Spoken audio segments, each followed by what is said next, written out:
Nanawagan ngayon si Senador Bam Aquino sa mga mambabatas na pagtibayin na ang competition. Layunin nito ang paluwagin ang sistema ng pagnenegosyo sa bansa upang makahikayat ng mas maraming mga investors. Sa pamamagitan niya ng competition law, mabubuwag na ang monopolya at dinastiya sa sektor ng pagnenegosyo sa bansa. Si George Bandola ang ating tagapagbalita.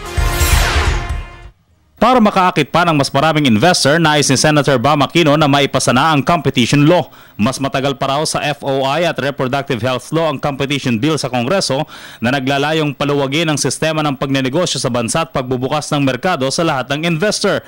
Papatayin daw ng competition law ang monopolya at dinastiya sa sektor ng pagnenegosyo. Yung competition bill po, ang ka-level niya is syntax and RH in terms of gaano katagal na nasa Kongreso. I think competition has been there for 26 years already, 19 to 26 years, which still hasn't been passed. We still don't have an antitrust, anti-monopoly, anti-abuse of dominant position law in the country, or omnibus law. So we're hoping that will get passed and really open up the markets to all these players. Kasama si Aquino sa mga panawagan ng PhilDev, isang samahan ng mga science and technology experts na nagsusulong ng makabagong entrepreneurship sa bansa.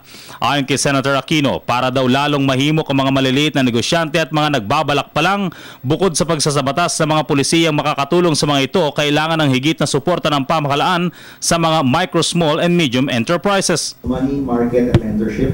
If government can support access to financing, Noriet said, create markets for our micro and small entrepreneurs and inclusive supply chains, and support programs which will help our entrepreneurs go from micro to small, small to medium, medium to large. I really look at things from a pipeline point of view rather than as silos. I think that will really make a big push for entrepreneurship in the Philippines. Paliwanag naman ni Dado Banatao, chairman ng PhilDev at developer ng PC chipset na mahalagang element ng mga computer machines, mas maiging tingnan din ng isang nagbabalak maging entrepreneur ang kagustuhan ng merkado bago nito suungin ang pagnenegosyo. Understanding market needs first.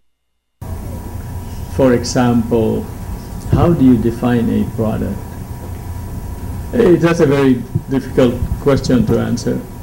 But you need to start answering that question by understanding first, if you have an idea, test it from a market. At para naman sa mga local at foreign investors na nagbabalak magtayo ng manufacturing investment sa bansa, alok pa rin ng Philippine Economic Zone Authority o PEZA mga maluluwag at di hamak na maraming incentives para sa mga ito, bukod sa pagkakaroon ng mabilis at madaling proseso ng pagnenegosyo sa bansa. Para sa Telebisyon ng Bayan, George Bandola.